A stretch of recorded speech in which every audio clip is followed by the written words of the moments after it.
Assalamualaikum warahmatullahi wabarakatuh. Perkenalkan, nama saya Lutfi Ahmad Baihaqi dari offering F5 mata kuliah belajar dan pembelajaran. NIM saya 1906116432110. Di sini saya akan sedikit menjelaskan tentang pengembangan bahan ajar. Dua pokok penting dalam materi kali ini adalah bahan ajar dan modul. Yang pertama mengenai bahan ajar. Di sini saya akan membahas beberapa bagian dari bahan ajar. Yang pertama pengertian bahan ajar, yang kedua bentuk bahan ajar, yang ketiga cakupan bahan ajar, yang keempat yaitu pembandingan antara bahan ajar dan buku teks. Baik, yang pertama adalah pengertian bahan ajar.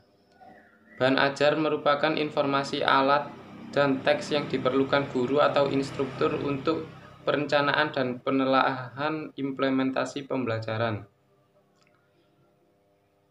Pengertian yang lain menyebutkan bahwa bahan ajar adalah seperangkat materi yang disusun secara sistematis, baik tertulis maupun tidak, sehingga tercipta lingkungan atau suasana yang memungkinkan siswa untuk belajar. Yang kedua mengenai bentuk bahan ajar. Bentuk bahan ajar sendiri terdiri dari 5. Yang pertama bahan cetak, yang kedua video visual, yang ketiga audio, yang keempat visual, dan yang kelima multimedia. Yang pertama yaitu bahan cetak, seperti buku, modul, lembar kerja, brosur, dan lain-lain. Yang kedua audio visual seperti video, film, VCD, dan dua itu saja. Yang ketiga audio seperti radio, kaset, dan CD. Yang keempat visual yaitu foto, gambar, atau model. Yang kelima multimedia berupa CD interaktif, komputer, dan internet. Itu dia bentuk dari bahan ajar. Yang ketiga cakupan bahan ajar.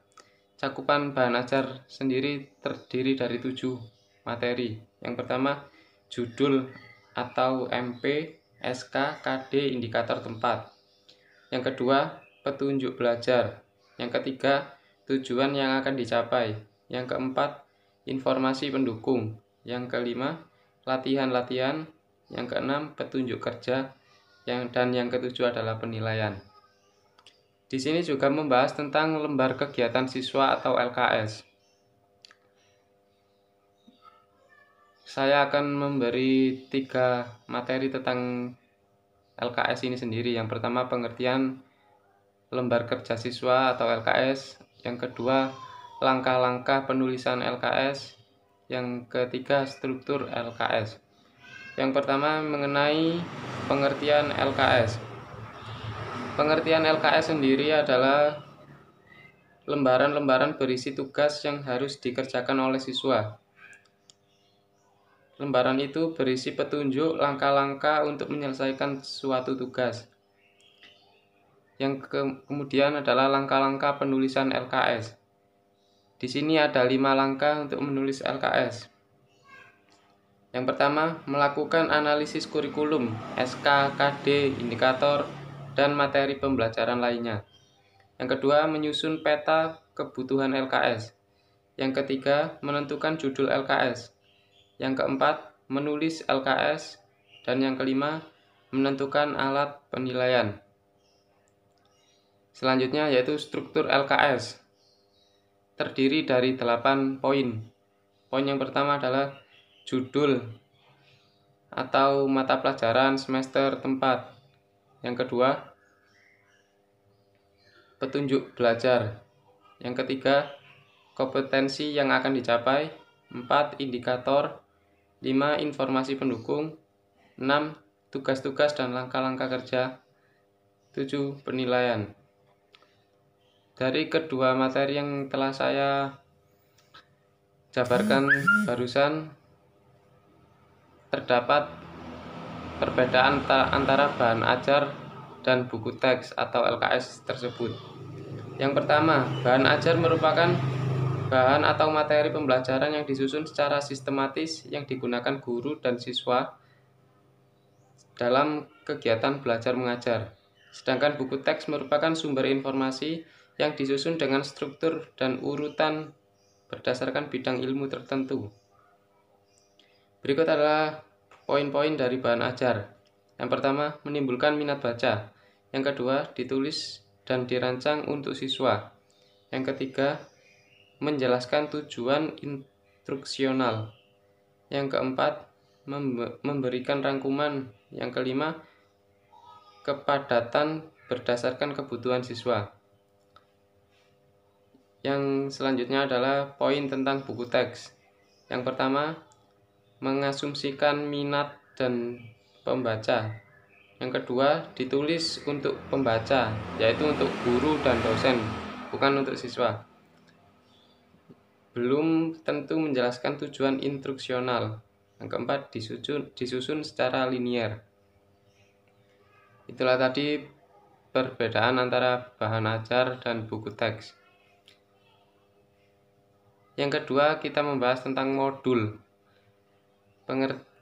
Pengertian modul adalah modul merupakan alat atau sarana pembelajaran yang berisi materi, metode, batasan-batasan, dan cara mengevaluasi yang dirancang secara sistematis dan menarik untuk mencapai kompetensi yang diharapkan sesuai tingkat kompleksitasnya.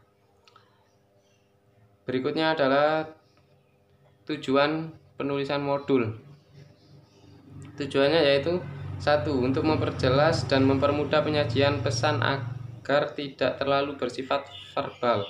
Yang kedua, mengatasi keterbatasan waktu, ruang, dan daya indera, baik siswa atau peserta diklat maupun guru instruktur. Yang ketiga, dapat digunakan secara tepat dan bervariasi. Yang selanjutnya, meningkatkan motivasi dan gairah belajar bagi siswa. Selanjutnya, mengembangkan kemampuan peserta didik dalam berinteraksi langsung dengan lingkungan dan sumber belajar lainnya. Itu dia tujuan dari penulisan modul. Selanjutnya, karakteristik modul terdiri dari 7 poin. Yang pertama, self-instruksional. Peserta, yaitu peserta diklat mampu membelajarkan diri sendiri, tidak tergantung pada pihak lain. Yang kedua, self-contained, yaitu seluruh materi pembelajaran dari satu unit kompetensi atau subkompetensi yang dipelajari terdapat di dalam satu modul secara utuh. Yang ketiga, stand-alone.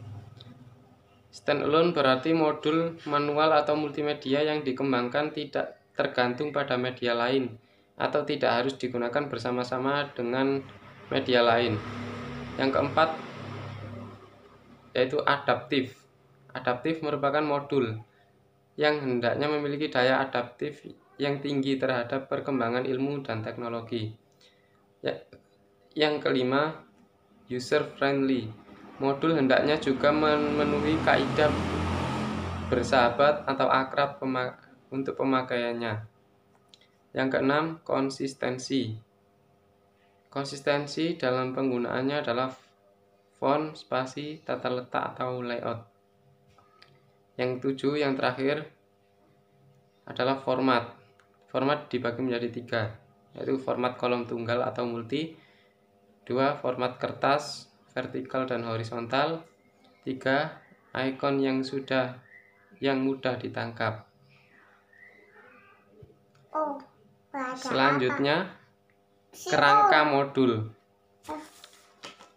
Kerangka modul terdiri dari 7 bagian.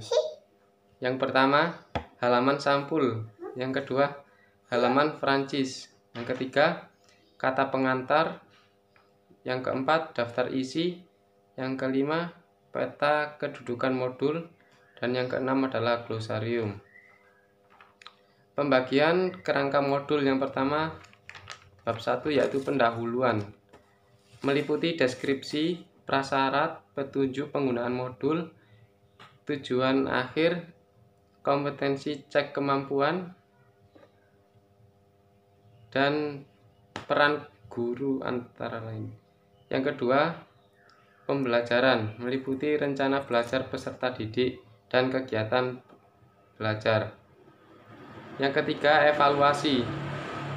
Ada 6 poin dalam evaluasi ini. Yang pertama, cognitive skill, 2, psikomotor skill, yang ketiga, attitude skill, yang keempat, produk benda kerja sesuai kriteria standar, yang kelima, batasan waktu yang telah ditetapkan, dan yang keenam, kunci jawaban.